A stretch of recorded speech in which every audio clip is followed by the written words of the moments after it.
أعوذ بالله السميع العليم من الشيطان الرجيم بسم الله الرحمن الرحيم وصلى اللهم وسلم على نبينا محمد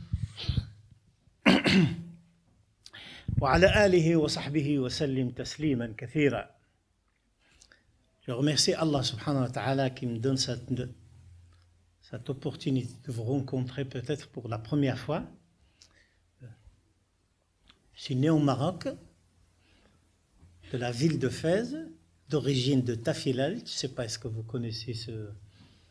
Mais en vérité, j'ai vécu très peu au Maroc, exactement 17 ans. Et après, j'ai vécu en Arabie Saoudite, j'ai fait mes études en Arabie Saoudite. Et de Riyad, j'étais parachuté à Genève. J'ai grillé 2 siècles du désert à Genève. C'est pour ça que j'ai eu quelques accidents. Au figuré, hein. Certes, je suis un mauvais conducteur, ça je le reconnais. Mais durant mes débuts d'imam, je manquais énormément d'expérience et alhamdoulilah, avec le temps, normalement on a le droit à faire une faute. Une faute et la seconde ne doit pas la faire. Parce que c'est ainsi. La première est pardonnée. La seconde, vous devez payer cash. On a le droit de dire je ne savais pas. Grâce à Allah subhanahu wa ta'ala, je suis un imam mais par vocation. J'ai eu la possibilité de faire d'autres métiers, mais alhamdoulilah. Il n'y a pas meilleur pour l'individu à se sentir utile à la communauté des hommes. Je crois que l'homme sans valeur, c'est celui qui ne lui trouve pas un rôle à faire. Alhamdulillah. Mais lorsqu'on me demande qu'est-ce que tu as fait, ça consiste quoi, le travail d'imam? Je dis, moi, je fais 2 choses.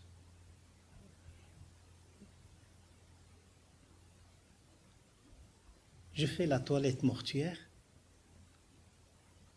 J'accompagne mes frères jusqu'à leur dernière demeure.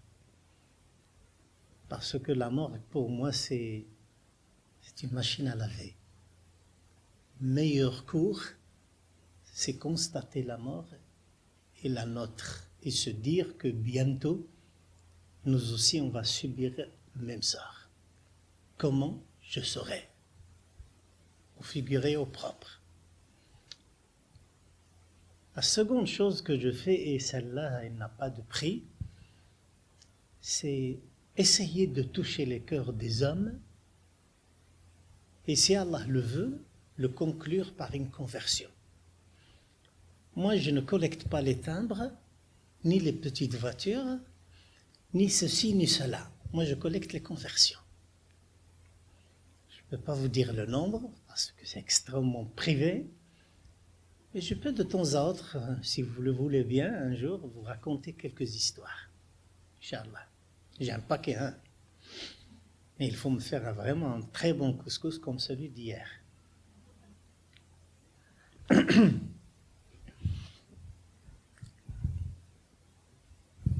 J'ai marié, j'ai 4 enfants. Le premier, il a 32 ans, la dernière, elle a 24 ans. Normalement, la dernière, elle devait nous quitter il y a 24 ans. Et grâce à Allah subhanahu wa ta'ala, elle est toujours avec nous. Alors, un petit truc privé. Normalement, il devait vivre 3 semaines, unanimement, mais Allah a voulu le contraire. Et chaque jour avec elle, c'est un cadeau d'Allah subhanahu wa ta'ala qui nous a enseigné, ya hasra moi l'imam, qu'il ne faut jamais désespérer. Elle est tout le temps. Papa, quel portable tu as? Je lui dis un Samsung 8, dit quand tu arrives, je le prends. Je dis, pas de problème. C'était seulement il y a 1 heure. Là, pour vous dire un peu, c'est ça l'islam, c'est que si l'islam ne vous aime pas, ne vous étonne pas, ne vous remplit pas de satisfaction, de fierté dans la modestie, c'est que vous avez un problème avec votre islam. Normalement, un imam pourrait entrer dans la monotonie du quotidien. Un point ne jamais de la vie. Toujours c'est un autre jour, un nouveau défi, une nouvelle motivation, une nouvelle espérance. Le contacter pour un problème familial, de couple, d'enfant, faire ceci, faire cela, ben c'est toujours motivant. C'est pour ça qu'il y a un frère ici qui est tout au fond, ben, il m'a utilisé comme un torchon depuis vendredi et je suis extrêmement content. C'était mieux de rester chez moi dans mon appartement tranquille avec une vue panoramique sur les Alpes, mais avec votre présence et celle des frères depuis 3 jours, ben je crois que ça n'a pas de prix. Je simplifie tout le temps ma vie, je dis que soyez comme un match de football. Il y a les 22 joueurs, il y a l'arbitre, il y a les spectateurs. Ne soyez pas en dehors du stade. À vous de trouver votre place dans la conjugaison de l'œuvre des musulmans. Soit vous individuellement, soit dans votre famille, soit avec la communauté, trouvez-vous une place. Vous savez, la plus grave insulte dans la poésie arabe, la plus grave, et les savants de la langue arabe l'ont qualifiée comme l'insulte la plus dégradante. C'est lorsque quelqu'un a traité un autre en lui disant que reste à ta place et ne cours jamais vers les honneurs et reste chez toi en mangeant et en dormant. Plutôt en s'habillant et en mangeant. Maintenant, c'est le thème. Voilà. Je vais essayer tout d'abord. J'ai griffonné quelques mots, il y a seulement avant le poisson ou après le poisson.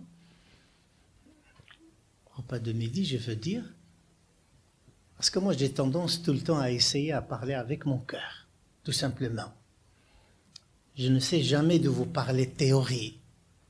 La théorie, vous l'avez certainement par tonnes.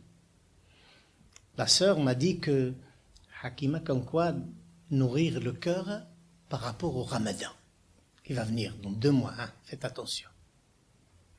Et l'introduction, Inch'Allah. L'introduction, c'est Talha ibn Ubaydillah, radiyallahu anhu, un grand compagnon. Il fait partie du groupe des 10 qui avaient reçu l'information qu'ils auraient le paradis.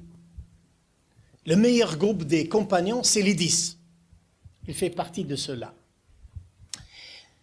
2 frères sont venus, lui ont rendu visite. Le premier, au premier combat, il part vers Allah. Il meurt martyr. Le second, son frère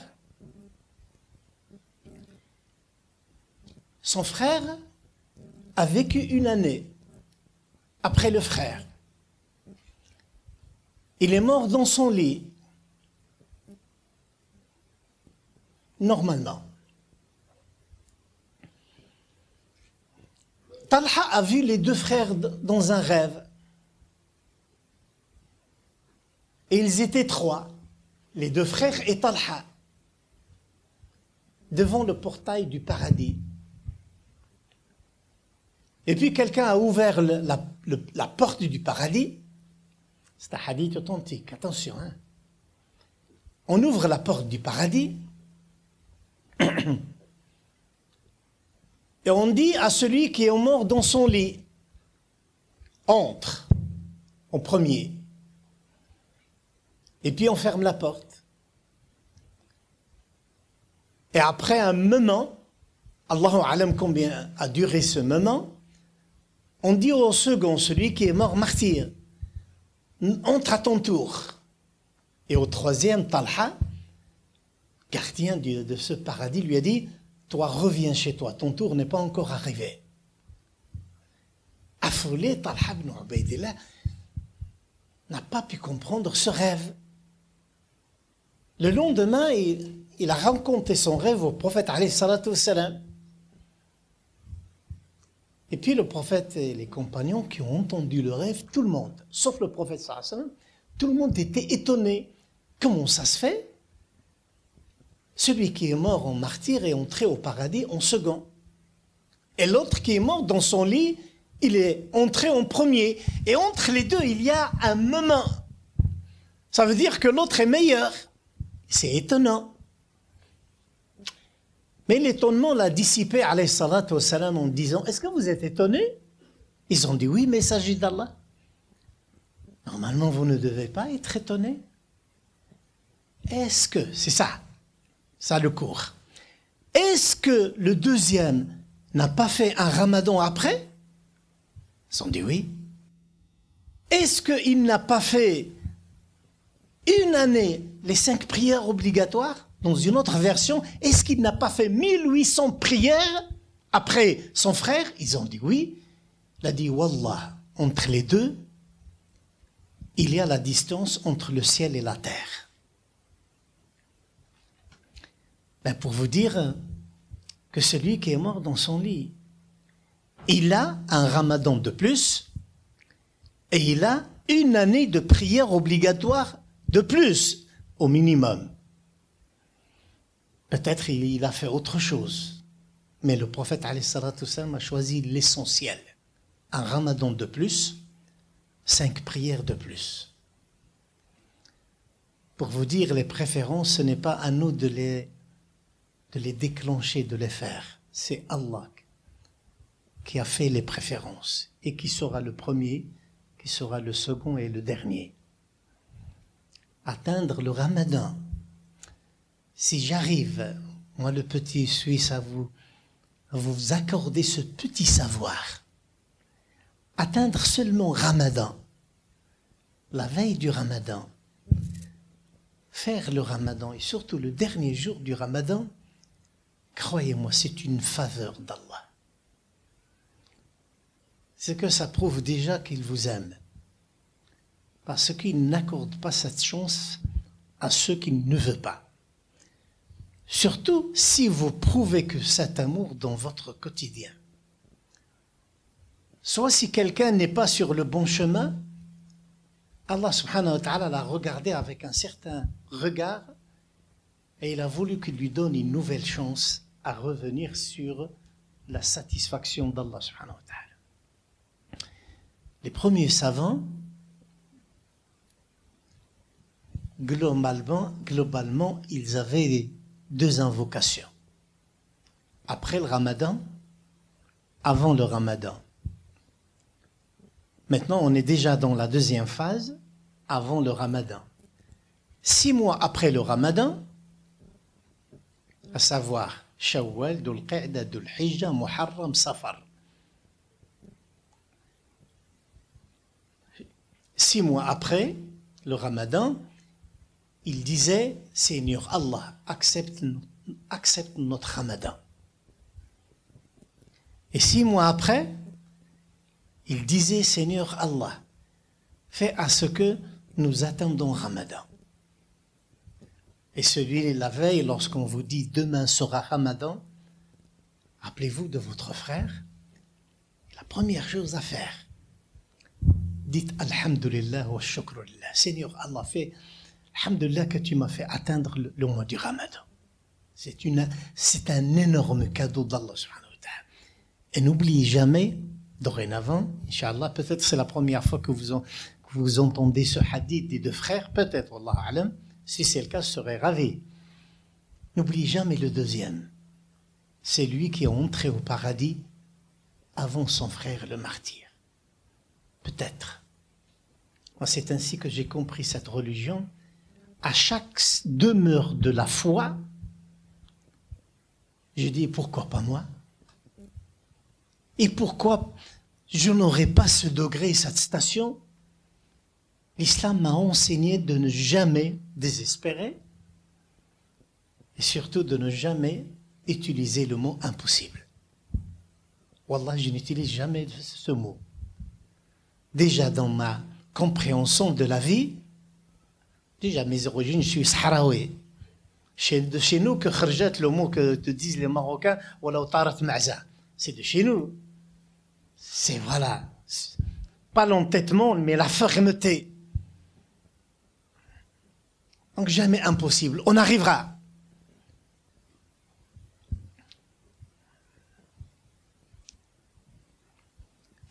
Et surtout, ne jamais désespérer.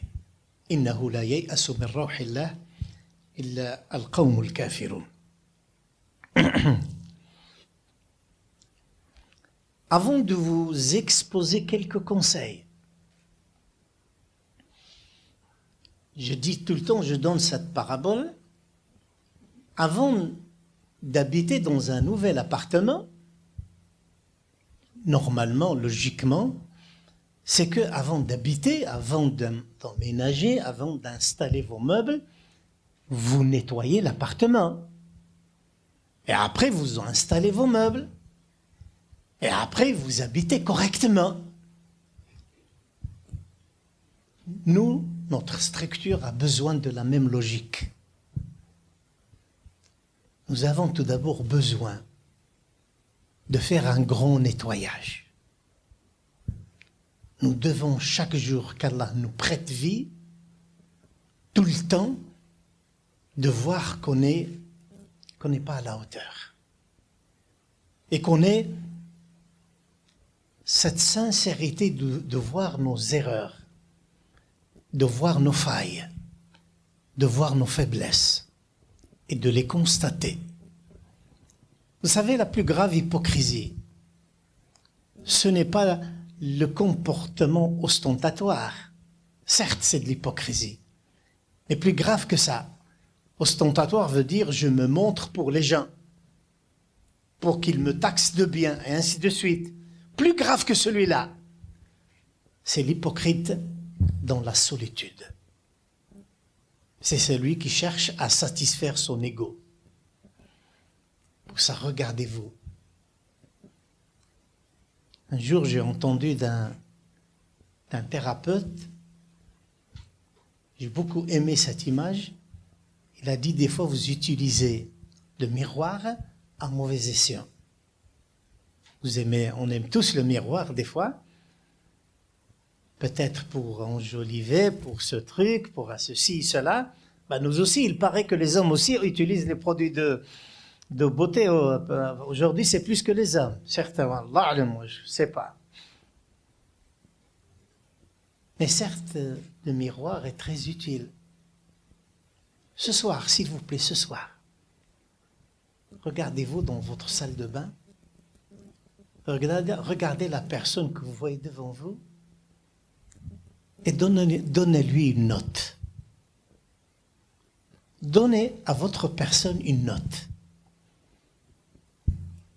Sur 20 ou sur 40, ce que vous voulez.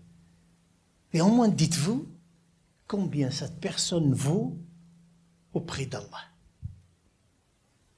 C'est quoi votre valeur? Ben, ne soyez pas hypocrite. Soyez véridique avec vous-même. Ce n'est pas grave de constater la catastrophe. Ce n'est pas grave de trouver que vous êtes au-dessous de la moyenne. Même le zéro, ce n'est pas grave. Pourvu qu'on utilise ce constat pour s'améliorer. Ben, au moins, rahimallahu mru'an arafa nafsah.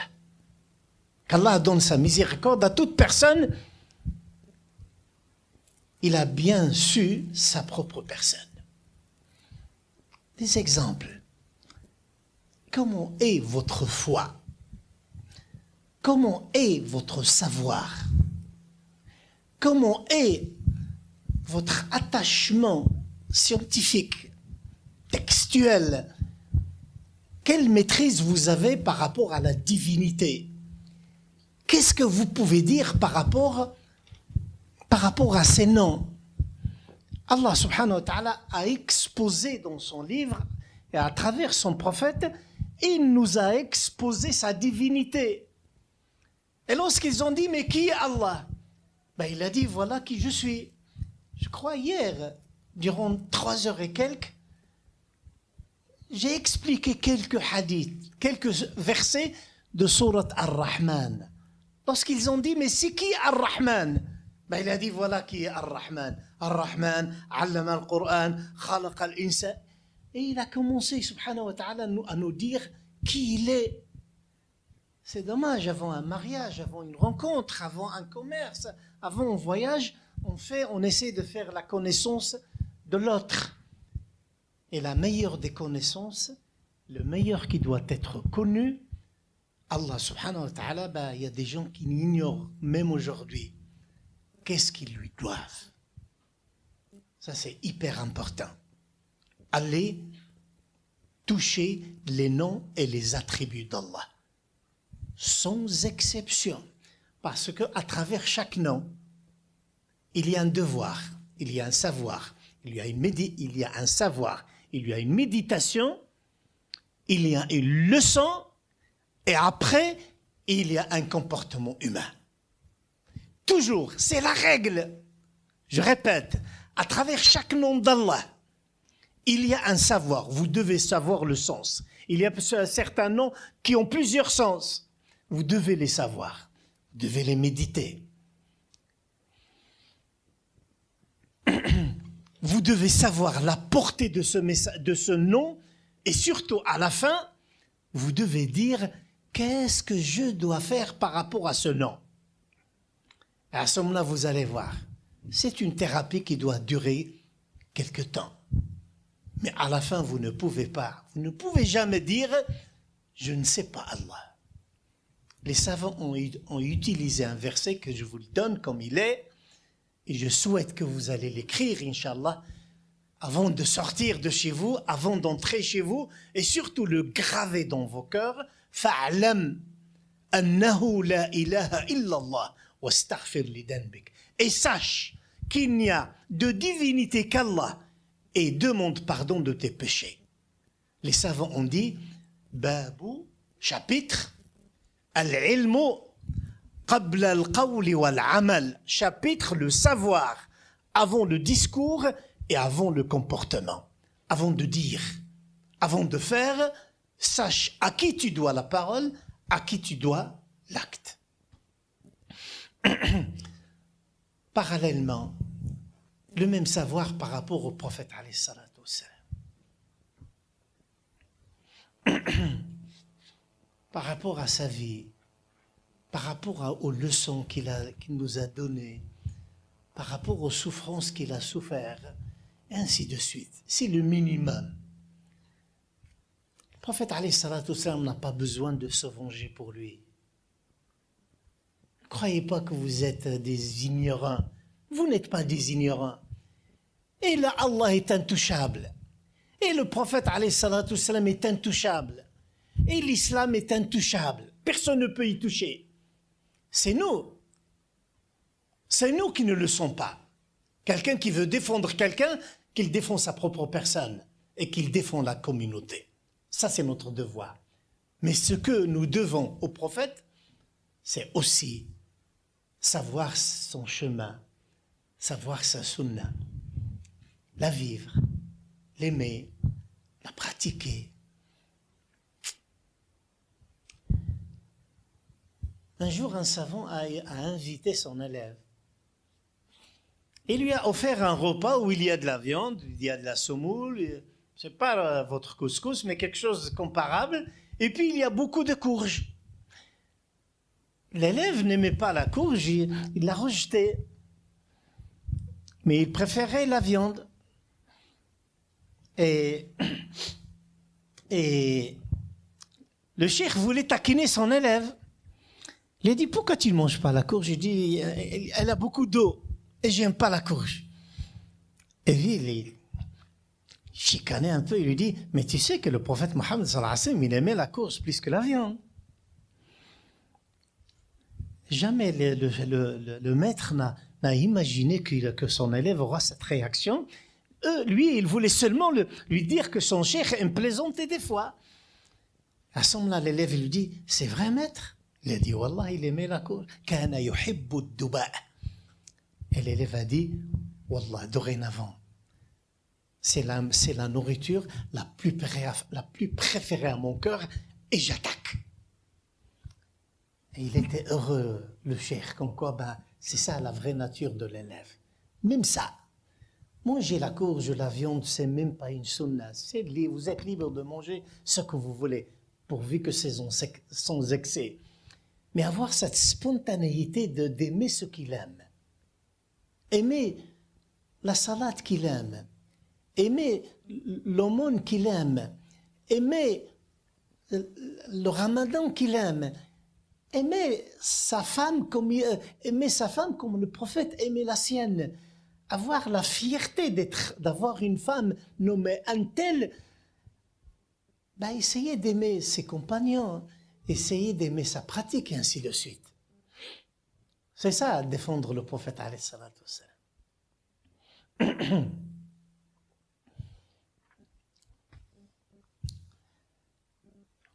Donc commencez par vous-même.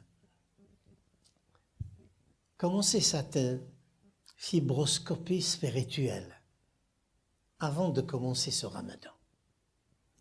Si vous constatez que c'est bien, que c'est largement positif, il ne faut le dire à personne. Gardez-le, c'est un trésor.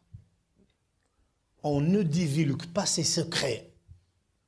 Gardez-le et persévérez. Et essayez d'augmenter dans le niveau, Inch'Allah, de la foi. Si vous constatez le contraire, ce n'est pas trop tard. Lorsque vous constatez les failles, à ce moment-là, vous devez avoir une réaction spontanée. Les savants ont dit كما كانت لكم خبيئة في المعصية سرا لتكن لكم خبيئة في الطاعة سرا. Comme vous aviez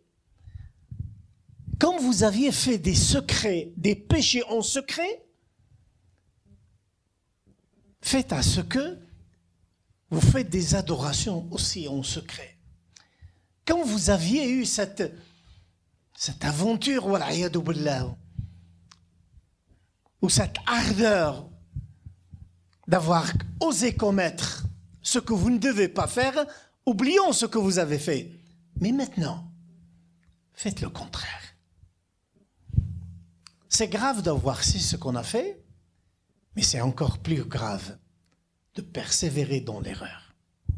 Le ramadan a besoin, lui seul, d'une station qu'on appelle la demeure du repentir. Il est individuel. Chacun sait sa propre personne. On ne peut pas commencer une adoration sans avoir fait cette toilette, ce nettoyage, ce recyclage, sans avoir fait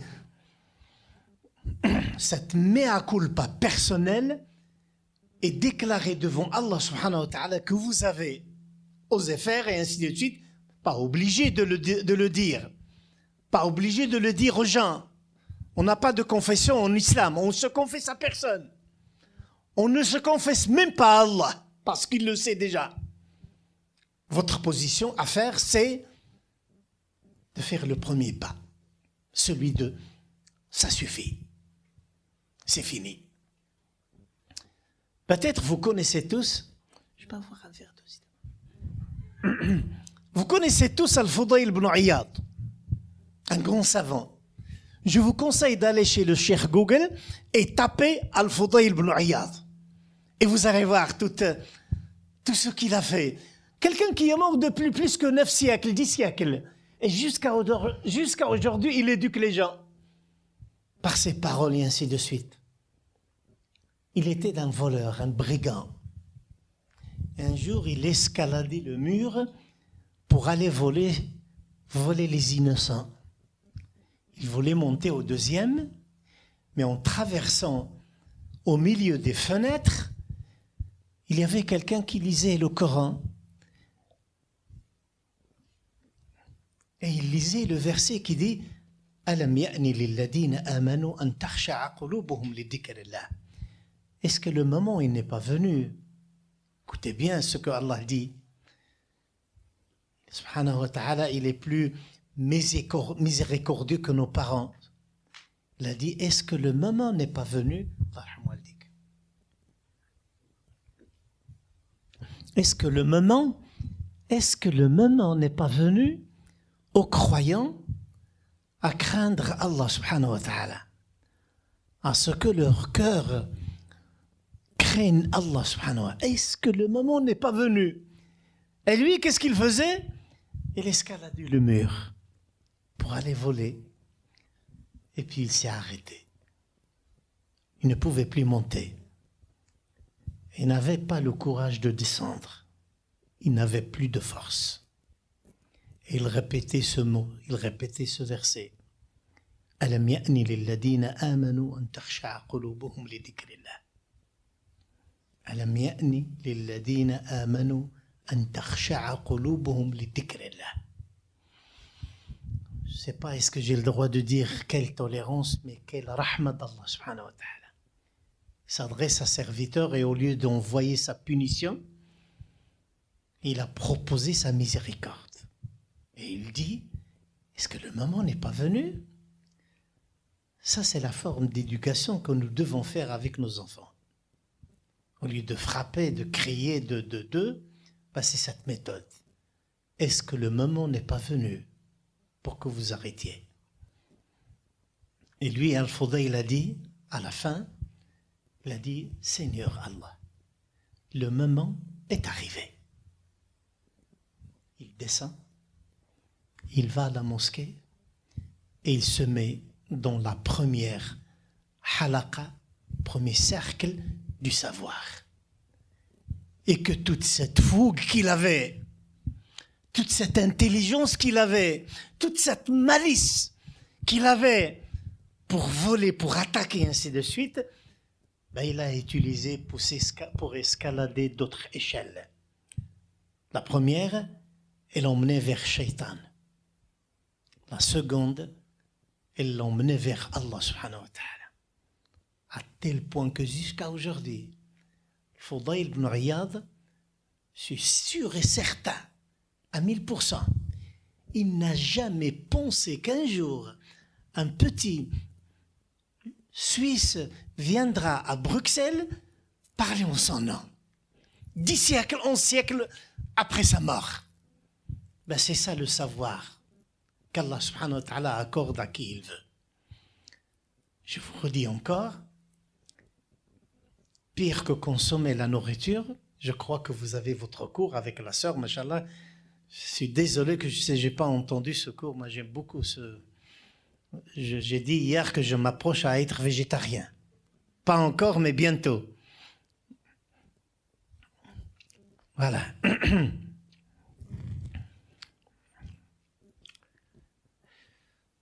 Pour vous dire, pire que la consommation des aliments, c'est consommer la religion, sans aucun intérêt.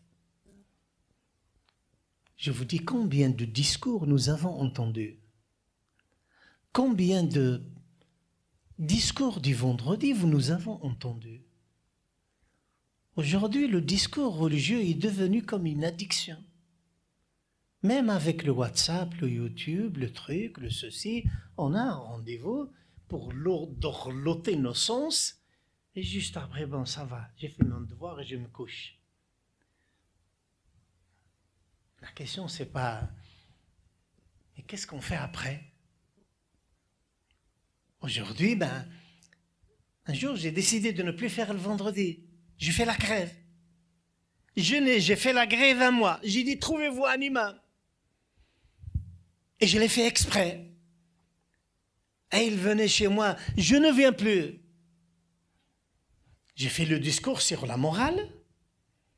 Comment il était, il le menait, ne faites pas, ne faites pas, ne faites pas, ne faites pas. Et sur la place de la mosquée, juste derrière, il y a eu une bagarre entre les musulmans et on a emmené le deuxième, on l'a emmené à l'hôpital. Et la police est venue, les CRS, les trucs, ainsi. Subhanallah. Et moi, je me suis dit, c'est ma faute. Si j'avais dit quelque chose d'utile, ben, il n'y aurait pas cette bagarre. À quoi bon rester avec des gens comme ça? Il vaut mieux rester tout seul. Soit on change, ben, pourquoi consommer l'islam sans s'engager à s'améliorer? Ben, c'est tout ce qu'on me demande. Vous ne pouvez pas imaginer la satisfaction que vous accorderez, Inch'Allah, à vos parents, à vos imams, à vos éducateurs, à vos amis, et ainsi de suite, lorsqu'ils constatent que, grâce à Allah en premier, et un message qu'il vous a accordé, vous avez réussi à changer. Ça, c'est le meilleur cadeau que vous pouvez offrir aux autres. Ça, c'est notre récompense. Ben, faites à ce que vous montrez aux musulmans qui vous entourent le meilleur de vous-même. Un jour, le prophète alayhi salatu wassalam faisait al-Umrah avec les musulmans et les non-musulmans étaient tout autour de la Kaaba. Et avant d'entrer, le prophète a dit: celui qui croit en Allah et au jour du jugement dernier, il doit leur montrer le meilleur de lui-même. Et il doit montrer sa force. Parce qu'ils étaient tous malades. Ils étaient tous fatigués. Et ils voulaient faire tawaf, mais dans la fatigue. Mais ils se sont forcés à montrer la force, la maladie, ainsi de suite, pour ne pas montrer cette image négative de la communauté. Ne montrez pas d'image négative à votre communauté. Surtout vous, maintenant, après avoir traversé ce moment avec vos frères et ainsi de suite, c'est que faites à ce que vous entendez, vous avez entendu, utilisez-le dans le bien. Et il y a des choses qui... Vous connaissez ce mot, la longanimité? En arabe, elle s'appelle at-tu'ada. La longanimité, c'est la non-précipitation. La non-précipitation est toujours souhaitée. Ça, c'est un hadith du prophète sallallahu alayhi wa sallam. La non-précipitation est toujours souhaitée, sauf dans l'action du jour du jugement dernier. At-tawba, le repentir, c'est quelque chose qu'on ne doit pas attendre. Vous devez le faire maintenant, Inch'Allah. Autrement, c'est inutile. Vous devez faire le ramadan, mais c'est inutilement. Aucune récompense. Deuxième chose que vous devez faire, je n'ai pas encore touché les mots que j'ai griffonnés maintenant. Ce n'est pas grave. On sort avec ces deux notions, Inch'Allah, le repentir et surtout la deuxième, parce que la deuxième, elle est beaucoup plus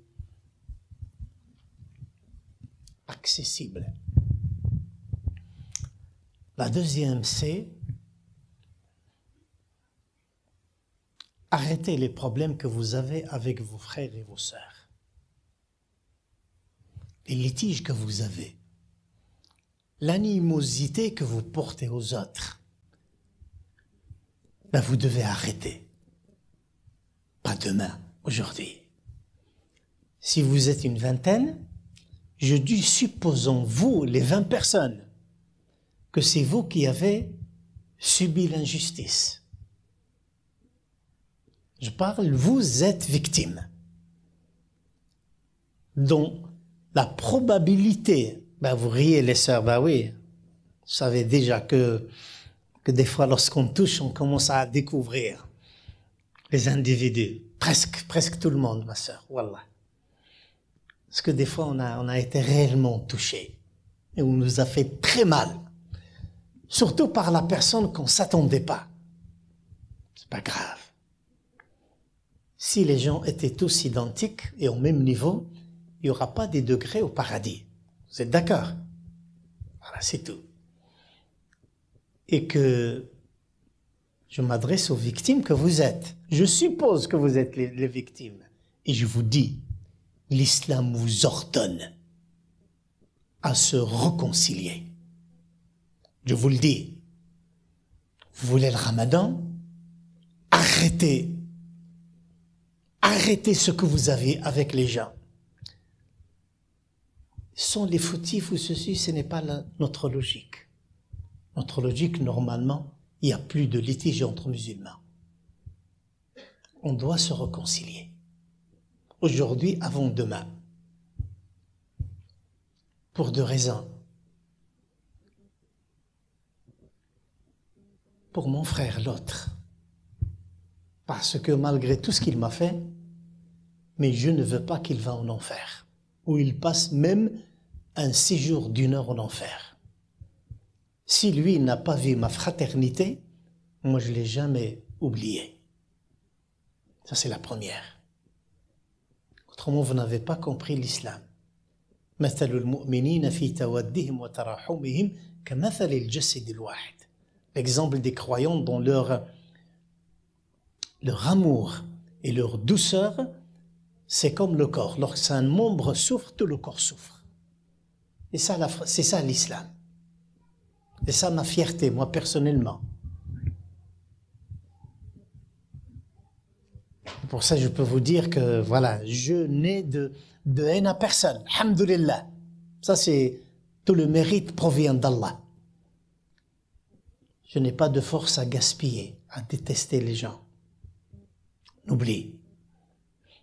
Surtout la deuxième, et elle est la plus importante, c'est que chaque jeudi et lundi, vous connaissez lundi et jeudi, c'est pas le début de la semaine, ce n'est pas la veille du vendredi, ce sont 2 jours d'exposition. C'est pour ça on jeûne facultativement le lundi et le jeudi. Les œuvres sont exposées vers Allah. Ce que vous avez fait sont exposés vers Allah subhanahu wa ta'ala. Et Allah accepte chaque œuvre qui a été faite pour lui. Tant qu'il n'y a pas de nullité, comme le shirk, et puis il dit, c'est-à-dire même celui qui fait le shirk, même s'il fait ce qu'il fait, il est inaccepté. Lui et ce qu'il a fait. Mais la personne qui n'est pas dans l'égarement de l'association, ou du polythéisme, non, il est bien, sa foi est correcte. Mais, il y a un mais il ne parle plus à un frère ou à une sœur. Il a de la haine dans son cœur à l'égard de quelqu'un. Il ne veut pas pardonner. Je dis bien, il ne veut pas pardonner. Je n'ai pas dit, il est fautif ou victime. Non, l'islam a dit, voilà. L'islam vous a donné 3 jours. Il n'y a pas de colère qui doit dépasser 3 jours. Ça n'existe nulle part. Il vous a fait une bêtise monumentale, d'accord. C'était dimanche, lundi, mardi, mercredi. Allez, éclatez-vous dans la colère si vous voulez. Faites ce que vous voulez, dans le respect, certainement. Lundi, mardi, mercredi. Mais jeudi, il n'y a plus de colère. Il n'y a pas ce mot « je te renie ». Il n'y a pas ce mot « je ne t'en reparle plus jusqu'au jugement dernier ». Jamais de la vie. Jamais de la vie. Parce que la deuxième personne qu'Allah n'accepte pas les œuvres, c'est celui-là. Et les 2 personnes qui ne veulent pas se réconcilier, Allah dit, laissez les œuvres de ces 2-là jusqu'à ce qu'ils se décident à se réconcilier. Dure 10 ans, 10 ans. 20 ans, 20 ans. C'est vous qui décidez. Ben, imaginez. Il y a un verset que je vous invite à méditer dans la fin de Sourate Al-Kahf. قُلْ أَنَبِّئُكُمْ بِالْأَخْسَرِينَ أَعْمَالًا الَّذِينَ ضَلَّ سَعْيُهُمْ فِي الْحَيَاةِ الدُّنْيَا وَهُمْ يَحْسَبُونَ أَنَّهُمْ يُحْسِنُونَ صُنْعًا. Est-ce que vous voulez que je vous dise qui sont les hommes les plus égarés? C'est ceux qui sont des égarements et ils croient qu'ils sont les meilleurs. Ça parle plutôt du kufr, mais ça donne une idée qu'il y a des gens qui croient qu'ils font le bien. Mais tellement ils sont aveugles ou aveuglés.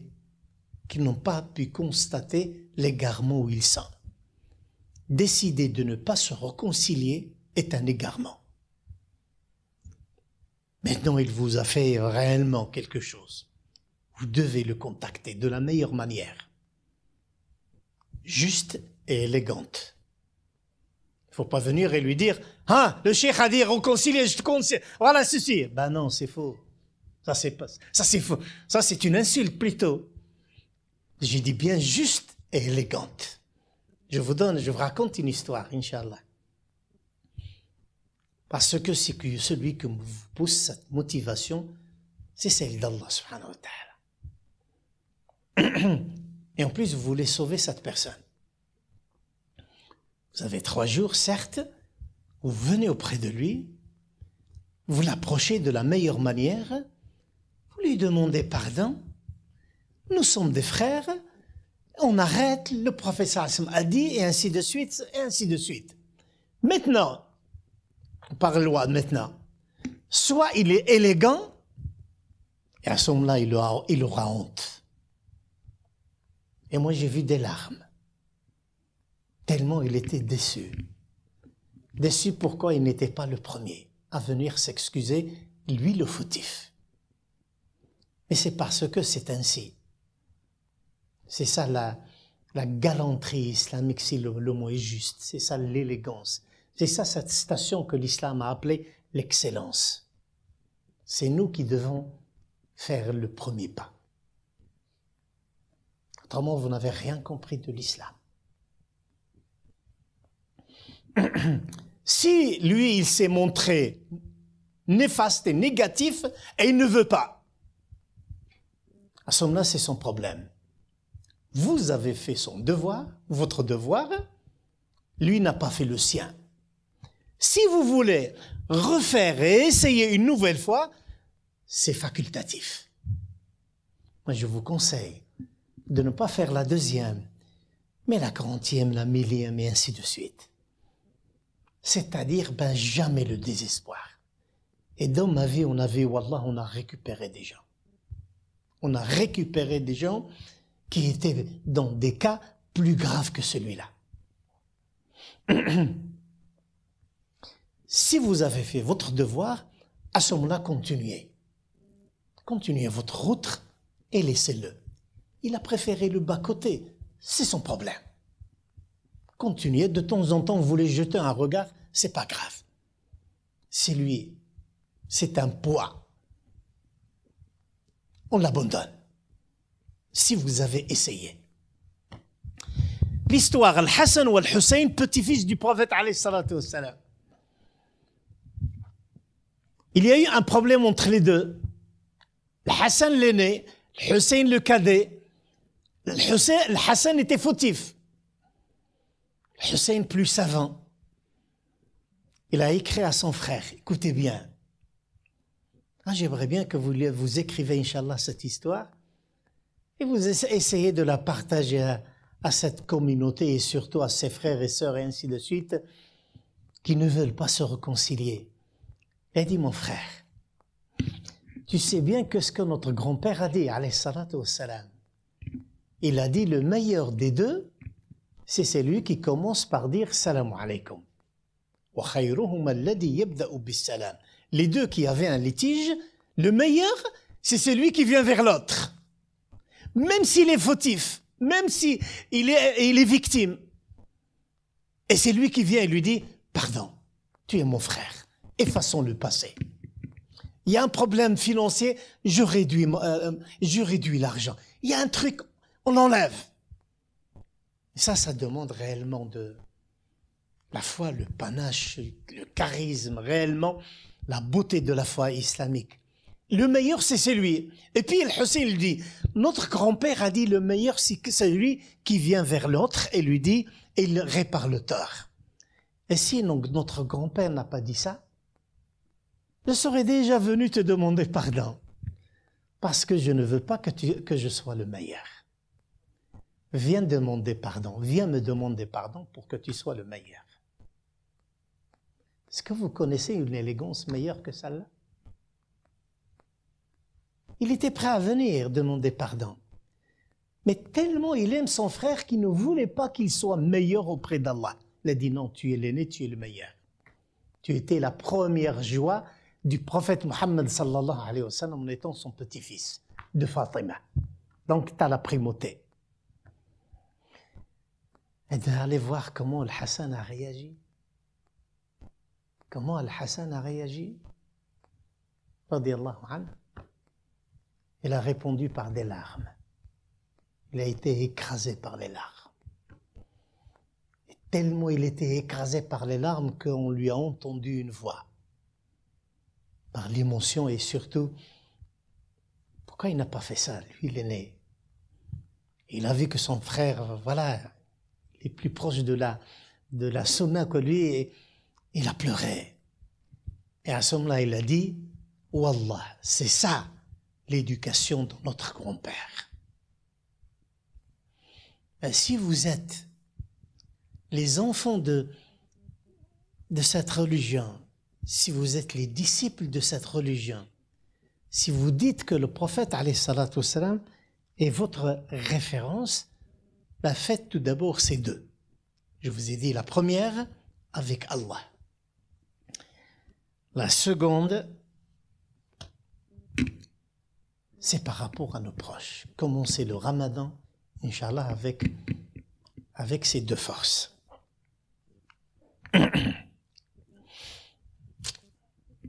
Quelques moyens.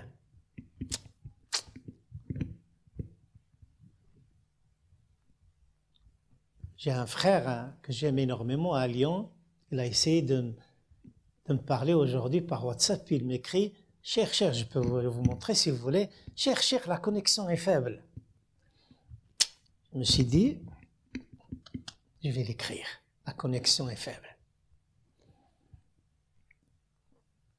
J'ai écrit en arabe, al-ittisal al-da'if. La connexion est faible avec Allah, voire inexistante. La corde de sa part, elle est tendue. Vous voyez ce geste? C'est tout ce qu'on a besoin à faire. Un petit geste. Pour aller être, quand vous aimez, connecté. Pour être attaché avec Allah subhanahu wa ta'ala. Hier, j'ai dit, un grand savant a dit, ils sont pauvres, les gens de la vie terrestre. Ils vont la quitter sans avoir goûté le meilleur qu'elle avait. مساكين أهل الدنيا سيغادرونها ولن يذوقوا أفضل ما فيها. Ils ont dit, ces élèves ont dit, mais qu'est-ce qu'elle a de meilleur? Elle a répondu, al-unsu billah, la proximité d'Allah. C'est malheureux. C'est réellement une banqueroute, une catastrophe énorme. Si un jour on va mourir et on n'a jamais dégusté la beauté d'être attaché avec Allah subhanahu wa ta'ala, au moins une fois. C'est dommage de ne jamais avoir été touché par la grâce d'Allah. C'est dommage de n'avoir jamais été touché par la réponse d'Allah. C'est dommage de jamais frapper sur sa porte. Des fois, on ne griffonne même pas la porte d'Allah subhanahu wa ta'ala. Des fois, nos invocations sont dans l'oubli et l'étourderie. Des fois, les meilleurs moments de notre vie, on les bâcle. Une prière de 4 rak'a à l'asr, l'isha, on les fait à 1 minute, 2 minutes. Subhanallah. Des fois, on fait la prière et on se tourne, on dit, je ne sais même pas qu'est-ce que j'ai lu dans cette prière.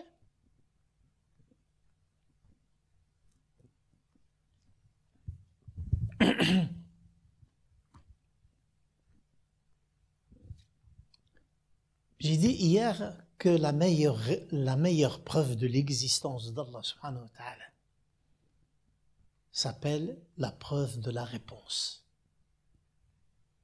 Ce n'est pas des notions mathématiques ou géologiques ou ceci ou cela, la création du monde, les cieux, la terre, les trucs que vous Il y a une science nouvelle qu'on appelle ça l'épreuve scientifique. Voilà, c'est bien. Lisez si ça vous intéresse. Mais c'est celle-là qui m'intéresse le plus. Lorsqu'on m'a dit que votre fille va vivre 3 semaines et aujourd'hui elle est encore vivante et elle a 25 ans presque, ben si ce n'est pas la preuve qu'Allah existe, mais qu'est-ce que vous voulez? Chacun parmi vous a ses expériences. Lorsqu'on vous a dit que c'est impossible, allez l'emmener pour qu'il meure chez lui. Et aujourd'hui, il travaille encore. Lorsqu'on vous a dit que c'est condamné, ben si vous n'avez jamais rencontré Allah subhanahu wa ta'ala dans ces moments, ben c'est votre faute. C'est vous qui n'avez pas fait le premier chemin vers Allah subhanahu wa ta'ala. Allez, cherchez-le. Allez entamer une relation individuelle binaire avec vous et lui. Allez frapper à sa porte. Persévérez. Allah aime ceux qui persévèrent. Inna Allah yuhibbul abda al-milhah. Qui insiste. Ne bâclez pas. Ne bâclez pas vos invocations. Allah ne répond pas à une invocation qui était faite dans l'oubli. Ou bien celui qui dit « j'ai demandé, il ne m'a pas répondu ». Ou celui qui ne s'écrase pas devant sa majesté. Quelqu'un a demandé le devoir de ce soir. C'est celui-là. Le frère Youssouf Abou Zakaria vous donne un devoir. Ce soir. Et ma place se trouve où par rapport à Allah? Où je suis par rapport à Allah? Je suis à des années-lumière ou je suis juste à côté de lui? C'était une question qu'un élève a posée et je vous la pose. Et le savant, au lieu de lui donner une distance, chose impossible de lui donner, lui a donné quelque chose de plus éducatif, une vraie thérapie. Et c'est cette question que je vous pose. Il a dit, regarde où Allah est par rapport à ta vie. Allah est où par rapport à ta vie? Tu sauras ta place par rapport à lui. Essayez de voir sa place par rapport à vous. Vous saurez votre place par rapport à Allah subhanahu wa ta'ala.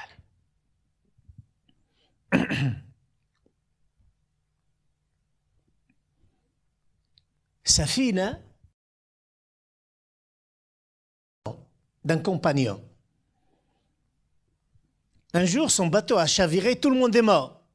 Le seul rescapé, c'était Safina. Il est jeté dans une plage déserte. Il dit, alhamdoulilah, je suis encore en vie.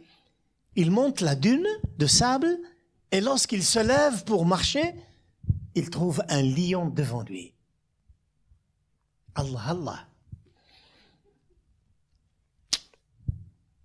Ceux ou celles qui ont peur du cafard. À ce moment-là, Safina se lève. Wallah, c'est une histoire authentique. Wallah. Mais pour vous dire que je ne suis pas venu pour vous raconter des légendes de Walt Disney. Il se lève et il dit, je suis Safina. Le surnom Safina, bateau, c'est le prophète Hassim qui lui a donné. Son nom, on ne connaît pas son nom. Tellement, lorsque quelqu'un l'appelait par son nom, il lui dit, non, non, appelle-moi Safina. C'est le surnom prophétique qu'il m'a donné. Parce qu'il était au service de la communauté. Il portait leurs habits. Et lorsqu'il l'a vu, il lui a dit, Anta Safina. Il lui dit, je suis Safina, compagnon du prophète Muhammad alayhi salatu salam. Il s'adresse à un lion. Je suis Safina, compagnon de Muhammad sallallahu alayhi wa sallam. Si je suis ta nourriture, commence maintenant. إذا أنا رزقك فابدأ الآن. Je suis prêt. Je ne peux rien faire.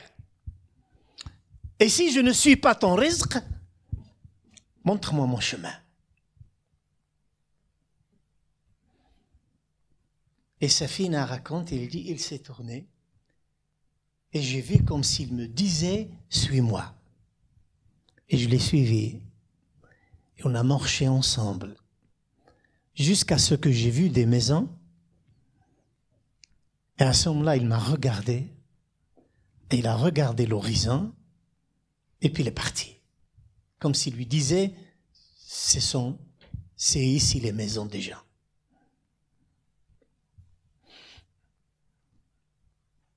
Ce n'est pas réservé aux compagnons du prophète alayhi salatu wassalam. Cette faveur d'Allah subhanahu wa ta'ala, cette connexion d'Allah, elle n'est pas réservée aux premiers. C'est pour tout le monde. Et ça, les valeurs de cette religion, on a des versets qui disent qu'il suffit de demander. Et je vous l'accorde. وإذا سألك عبادي عني فإني قريب أجيب دعوة الداعي إذا دعان. Vous avez certainement entendu que le prophète sallallahu alayhi wa sallam a eu des questions directes, juridiques, et que la réponse d'Allah venait, Qul, dis que, et Allah donne la réponse. Par rapport aux règles, par rapport aux dons, par 7 versets coraniques. Mais quand ils ont demandé est-ce que Allah est loin ou tout près, est-ce que Allah est loin de nous ou tout près de nous, Allah ne lui a pas dit dis-leur. Il a répondu directement sans intermédiaire. Il a dit je suis près d'eux.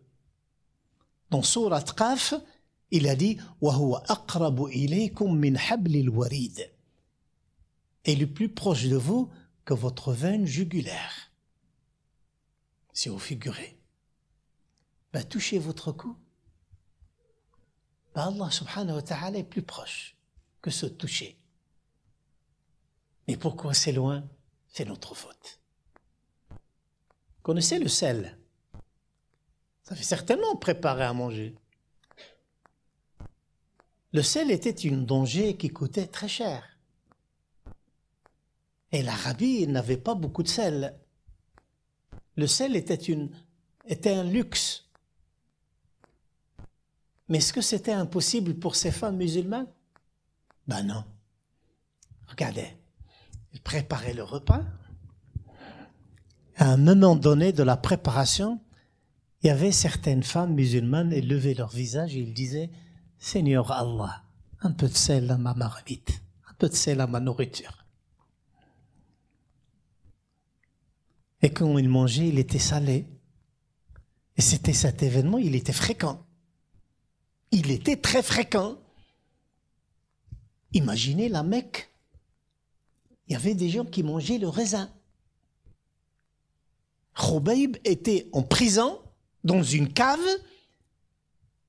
et son geôlier ouvrait la trappe, et il a dit, et j'ai vu Khubayb manger du raisin. Et il n'y a pas de raisin à la Mecque, il n'y a même pas de blé. Comment il recevait le raisin? Allah. Ça veut dire il mangeait le dessert. Il a déjà mangé. Moi, ces textes ne m'étonnent pas. Ce qui m'étonne, c'est cette fainéance de certains musulmans. Que jusqu'à maintenant, ils n'osent pas aller à cette connexion, à cet attachement avec Allah subhanahu.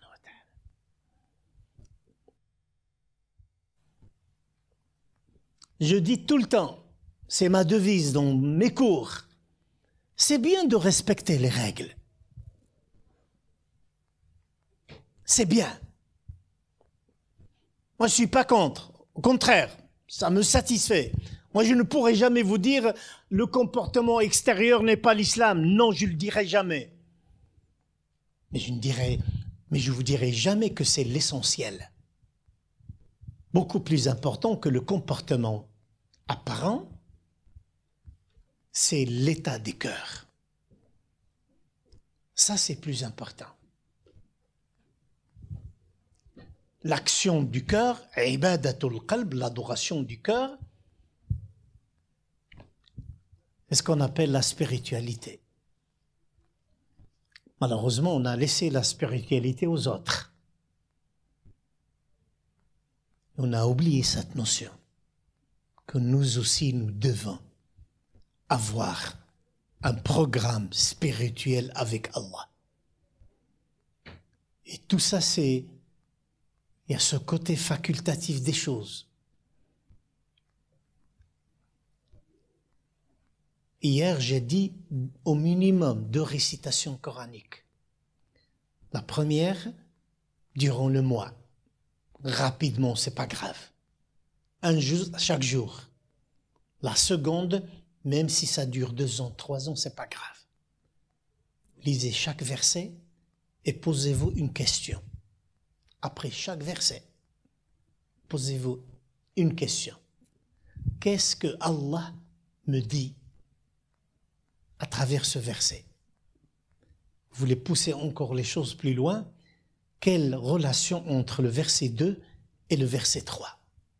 Et ainsi de suite, et ainsi de suite.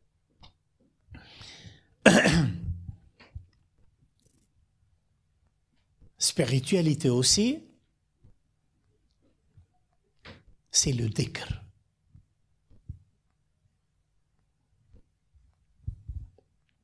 Ça nous manque. Ça nous manque, ça vous manque énormément. L'évocation d'Allah. Apprenez à s'asseoir. Apprenez à se déconnecter du monde. Apprenez à faire ce dhikr. Subhanallah, alhamdulillah, la ilaha illallah, wallahu akbar. Et toutes ces invocations authentiques. Au début, ça va être difficile, vous allez voir. Parce que Shaitan va déclencher toute son armée pour vous égarer et vous empêcher à continuer. Mais persévérez. Et croyez-moi, wallah, alladhi la ilaha ghayruh.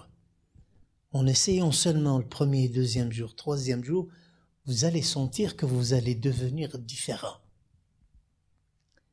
Que vous allez manger différemment, que vous allez consommer différemment, que vous allez dormir différemment, que vous allez rêver différemment, que votre comportement avec les gens va être différent. Une vraie révolution individuelle. Le dhikr, il a un effet extraordinaire sur l'individu, à tel point que à l'intérieur de chez vous, que tout s'efface. Il n'y a plus chez vous. Il n'y a plus votre chambre, il n'y a plus votre maison, il n'y a plus de meubles, il n'y a plus de mari, il n'y a plus d'enfants, il n'y a plus personne. Il n'y a que vous et Allah subhanahu wa ta'ala. Et à ce moment-là, il vous accorde cette quiétude. N'avez-vous pas entendu ce mot? Ala bi dhikrillahi tatma'innul qulub. C'est avec l'évocation d'Allah que les cœurs se tranquillisent. Réservez-vous un moment. Il y a des choses qui se passent.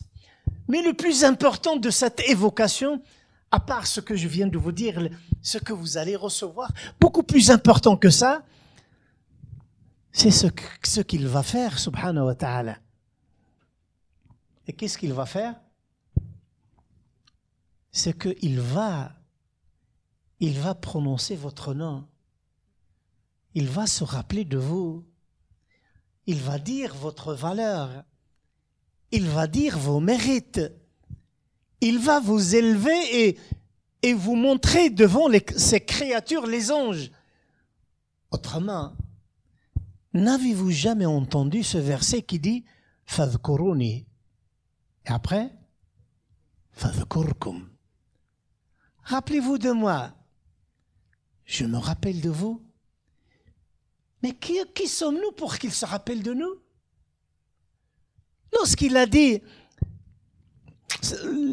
Haqqul muslimu ala rabbih, le droit du musulman sur son Seigneur, mais on n'a aucun droit. On n'a aucun droit sur lui. C'est seulement pour nous élever à cet honneur. Lorsqu'il a dit, subhanahu wa ta'ala, prêtez-moi l'argent. Prêtez-moi l'argent. qui sommes-nous pour prêter à Allah? Vous connaissez ce verset. Man dha alladhi yuqridu Allah qardan hasana. Lorsqu'il a dit dans le hadith Qudusi, je vous ai demandé de me nourrir et vous ne m'avez pas nourri. Vous connaissez ce hadith? Je vous ai demandé de me vêtir et vous ne m'avez pas vêtu. Je vous ai demandé de me rendre visite et vous ne m'avez pas rendu visite. Et l'ignorant de répondre, mais comment te nourrir, te vêtir, te visiter et tu es le maître des mondes? Et Allah lui répondra le jour de jugement dernier, mon serviteur un tel t'a demandé de le nourrir et tu ne l'as pas nourri. De le vêtir, tu ne l'as pas vêtu. De le visiter, tu ne l'as pas visité. Et si tu l'avais fait, tu me trouverais à côté.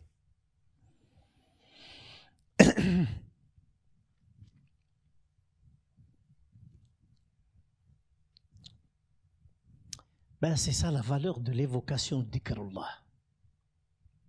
C'est ça la vraie thérapie spirituelle. Aujourd'hui, on souffre comme beaucoup de gens. Il y a beaucoup de musulmans qui souffrent qu'Allah leur donne la guérison, l'angoisse, la dépression, la bipolarité, etc., etc. Je ne dis pas que ces maladies n'existent pas ou ces maladies sont réservées seulement aux mécréants ou aux mauvais. Ce n'est pas vrai. Mais je crois que l'islam est tout à fait capable, au minimum, d'atténuer ces maladies. Certainement de les guérir. C'est ça l'éducation que j'ai reçue. Qu'aucune maladie n'est impossible par rapport à Allah subhanahu wa ta'ala. وَنُنَزِّلُ مِنَ الْقُرْآنِ مَا هُوَ شِفَاءٌ وَرَحْمَةٌ لِلْمُؤْمِنِينَ. Et nous révélons de ce livre ce qui est une guérison et une miséricorde pour les croyants. Et quand on a dit une guérison, ils ont dit guérison par rapport aux maladies physiques et aux maladies spirituelles. Même les maladies incurables. Wallah, si Allah le veut, il peut les guérir. Autrement, la maladie chronique va devenir un dieu toute seule. Si elle peut tout faire, ça veut dire qu'elle est plus forte qu'Allah. Allah est plus grand et le plus grand témoignage. Et quand vous levez, vous faites votre tapis, vous installez votre tapis, vous dites, qu'est-ce que vous dites? Qu'est-ce que tu dis, ma sœur, tout au fond? Tu dis Allahu Akbar. On le prononce. Et c'est ce qui nous manque, ma fille. C'est que réellement sentir que Allahu Akbar. La réserve, s'il vous plaît. Allez trouver Allah subhanahu wa ta'ala et utiliser ce moment qu'on appelle al-dhikr.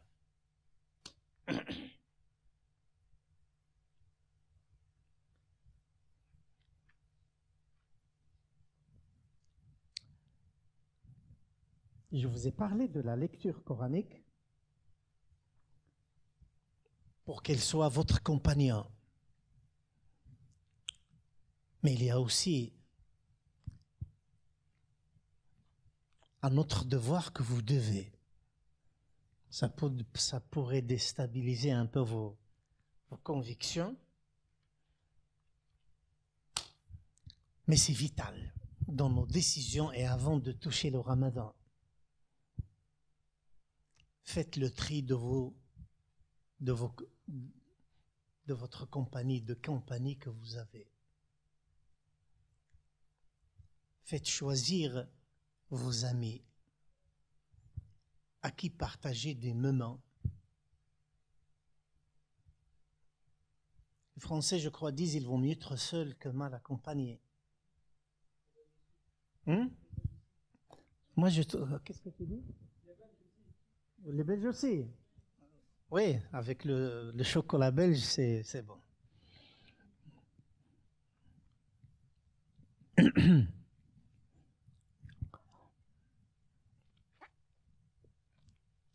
Moi, j'ai eu des catastrophes dans ma vie. Le fait d'être complaisant par rapport à un ami, il l'a emmené à la mort. On a connu un décès d'une merveille de notre mosquée. Il a décidé un jour d'accompagner quelqu'un à la discothèque. Lui, il était un membre de notre communauté.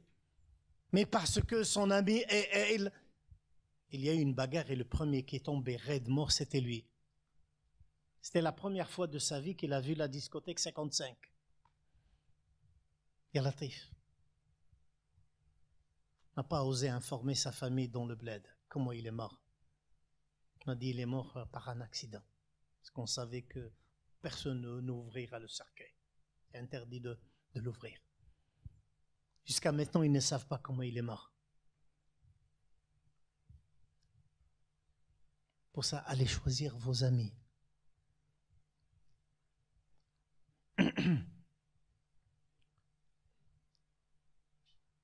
Inch'Allah, la majorité parmi vous sont au début de leur vie. Inch'Allah, qu'Allah vous donne, Inch'Allah, la longue vie dans l'obéissance d'Allah. Et je vais vous dire un hadith qui va certainement vous aider si vous le voulez bien. Si vous voulez que votre vie, les décisions monumentales dans votre vie soient claires et nettes. Et sans aucun doute. C'est que vous ne devez jamais être complaisant.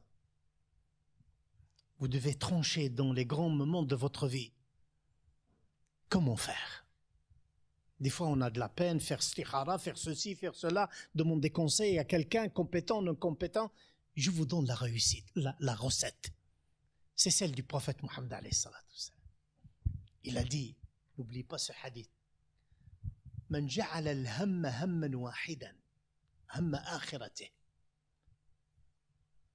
يسر الله له دنياه وجعل غناه في قلبه وجمع عليه شمله وأتته الدنيا وهي راغمة ومن تشعبت به الهموم فرق الله عليه شمله وجعل فقره في قلبه ولم يأته من الدنيا إلا ما كتب الله له. Il a dit, celui qui a fait à ce que ses soucis soient seulement un seul souci, le souci de sa vie future. Allah va lui donner la force de choisir un seul chemin. Il va lui donner la générosité dans le cœur et sa vie terrestre va venir jusqu'à lui. Et celui qui est perturbé dans les soucis, il sera totalement désorienté et il fera que son cœur sera tout le temps pauvre. Et il n'aura de la vie que ce que Allah lui a destiné, mais dans l'humiliation. Concrètement, comment faire? Avoir un seul souci.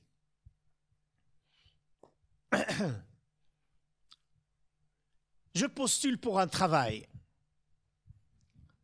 On demande ma main en mariage. Je dois faire tel voyage. Je dois aller quelque part. Toutes les décisions de ma vie, j'ai dit majeures, mais n'importe quelle décision, vous devez toujours avoir l'aval d'Allah. Que pense Allah de ce travail? Que pense Allah de ce mariage? Que pense Allah, que dit Allah de ce voyage? Que dois-je faire? Alhamdulillah, on a toujours les solutions. Et vous devez avoir vos réponses. Un peu de savoir, un peu de recherche, un peu aussi de clairvoyance, beaucoup de sincérité. Vous savez le travail que vous voulez. Vous savez qu'il y a. Et vous avez vu le côté financier et vous n'avez pas vu le côté illicite. On vous a proposé ce mariage et vous n'avez pas regardé le côté. Est-ce qu'il me mérite ou non? Est-ce que c'est un croyant ou non? Est-ce qu'il va m'aider dans ma vie? spirituelle et ma vie matérielle ou non. Vous avez peut-être satisfait des sentiments apparents. Vous avez dit et ainsi de suite. Peut-être on a pris la décision à votre place. Et même celle-là, vous avez tort. Parce que personne ne se marie à votre place. C'est vous le responsable. Le voyage que vous avez fait. Et vous savez déjà que telle personne consomme. Et telle personne fait le ceci. Et telle personne ne fait pas cela. Ou telle personne, et ainsi de suite, et ainsi de suite. Et malgré ça, vous l'avez fait. Ben, vous devez subir les conséquences. Vous serez toujours et tout le temps désorienté. Vous allez vous demander toujours où est mon chemin. Et vous ne serez jamais dans cette al-basira, la clairvoyance. Vous aurez toujours besoin de soutien. Vous aurez toujours besoin de vos médicaments. Vous aurez toujours besoin de votre psy. Vous aurez toujours besoin d'un compagnon.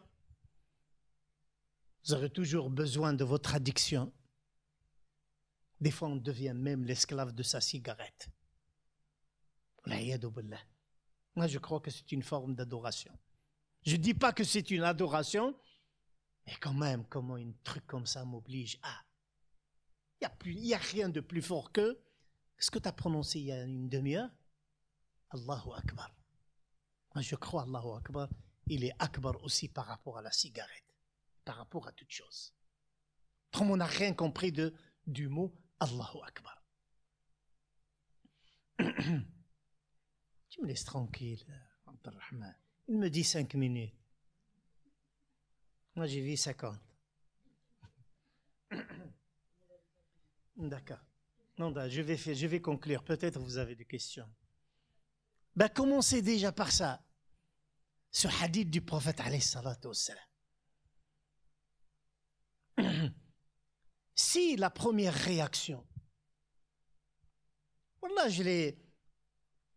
des fois, je mets certains frères ou certaines sœurs devant un coin contigu, bien fermé. Je l'isole et j'ai dit, mais qui a pris la décision de faire ce mariage? Mais c'est moi. Est-ce que vous le saviez déjà? Vous saviez déjà comment il était ou elle était? Oui, mais il m'a promis. Ben, à vous de subir. À vous de subir les conséquences. Vous avez pris le choix. Et si Allah subhanahu wa ta'ala dit وَلَا أَمَةٌ مُؤْمِنٌ خَيْرٌ مِّن مُشْرِكَةٍ وَلَوْ أَعْجَبَتْكُمْ وَلَا عَبْدٌ مُؤْمِنٌ خَيْرٌ مِّن مُشْرِكٍ وَلَوْ أَعْجَبَكُمْ.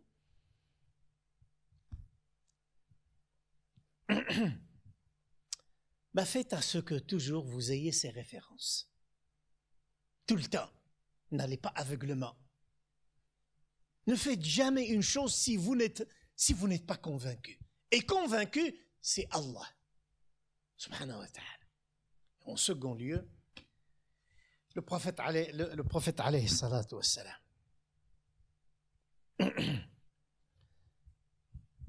Je vous conseille aussi, avant le ramadan, durant le ramadan, après le ramadan, imaginez que les compagnons du prophète, je vais conclure, imaginez que les compagnons du prophète alayhi salatu wassalam, Abdelrahman se plaint comme quoi, voilà, il faut conclure. Est-ce que vous croyez que le prophète alayhi salatu wassalam a donné un cours d'1 heure? Non. C'était hyper court, mais eux, ils étaient hyper intelligents. C'est que, pardon, hein, ça c'est mes bavures, hein, permettez-moi mes bavures, je suis connu pour ça. Hein. Soit, j'ai fait une bavure, ben prouvez le contraire. Prouvons le contraire. Faites à ce qu'on va quitter cette porte. Et dorénavant, on va montrer à Allah subhanahu wa ta'ala le contraire de ce que Shir a prétendu. Ou il a dit comme ça par négligence. Faites, Inch'Allah. Et se le saura, Inch'Allah, j'aimerais bien, bi'idnillahi ta'ala. Avant le Ramadan, durant le Ramadan, après le Ramadan, avec la présence du prophète alayhi salatu wassalam. Un jour, il a récité, quelqu'un lui a dit, c'est quoi le Coran?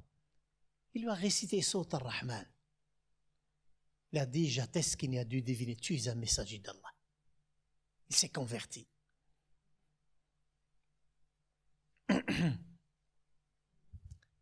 Les compagnons du prophète alayhi salatu wassalam, avec la présence du prophète alayhi salatu wassalam, ils avaient une habitude entre eux de dire, viens avec moi. Où tu vas? On va se réunir pour évoquer Allah. Et ils avaient des halaqas chez eux, ou à la mosquée, ou dans un coin de la rue. Et ils s'asseyaient. Et ils passaient un moment. Mais pourquoi passer un moment et le prophète est là? Ben non, on a besoin. Et ils avaient un slogan connu entre eux qui disait « Ta'ala bina nu'minu sa'a » Viens, venons, croire en Allah subhanahu wa ta'ala un moment. Sa'a en langue arabe, c'est pas 60 minutes, un moment. Et ils avaient ces réunions faites à ce que aussi, avec des sœurs ou des frères avec qui vous partagez des moments, faites à ce que vous faites ces réunions, que ce soit d'une manière hebdomadaire, ou une fois par mois, ou à la mosquée, et ainsi de suite. Wallah, à chaque fois qu'on m'invite à ces réunions, passer un moment ensemble, faire la prière de la nuit ensemble, faire donner des exhortations ensemble, lire quelques versets ensemble, lire quelques hadiths ensemble, donner des conseils ensemble. Moi, normalement, l'imam, wallah, des fois, je sors de ces réunions, je suis boosté pour une semaine. Et des fois, ces sœurs comme ça, ensemble, et ainsi de suite, ils m'apportent énormément. Manger ensemble, partager des choses ensemble, sans s'investir énormément dans la cuisine et ainsi de suite. Voilà, partager des moments de convivialité, de fraternité entre sœurs et entre frères et ainsi de suite. Bon, on sort, voilà, on remplit le réservoir durant toute une semaine, voire plus. Allez aussi, faites ces réunions, surtout dans une société où nous sommes réellement une petite minorité dans tous les niveaux. Ayez votre compagnie. Ça peut vous sauver, ça vous sauvera ici et aussi le jour du jugement dernier, certainement. Inch'Allah. Barakallahu li wa lakum. Rendez-vous, Inch'Allah, durant le Ramadan. Un petit conseil avant, la dernière chose que vous devez dire, que vous devez respecter, il y a des fascicules, des recueils, des petits livres par rapport aux lois du Ramadan, la législation du Ramadan. À vous de vous préparer pour ne pas tomber durant le Ramadan, pour ne pas faire des erreurs. Ça, c'est la dernière chose, c'est le côté loi. Avant de conduire, il faut faire son permis. Avant d'entrer en cuisine, il faut savoir cuisiner. Avant de parler, toujours, il faut apprendre la loi de ce chapitre, ou de cette pratique, ou de ce mois, ou de cette semaine, et ainsi de suite. C'est une règle générale en islam. La vente, le commerce ne vous concerne pas. N'allez pas le lire. Mais le jour où vous allez ouvrir un commerce, lisez, maîtrisez le chapitre commerce. Et c'est la règle en islam. Vous allez mourir, vous devez comprendre les lois de l'héritage. C'est ça la règle. Devant un moment de votre vie, vous devez lire la législation concernant le moment qui vous attend.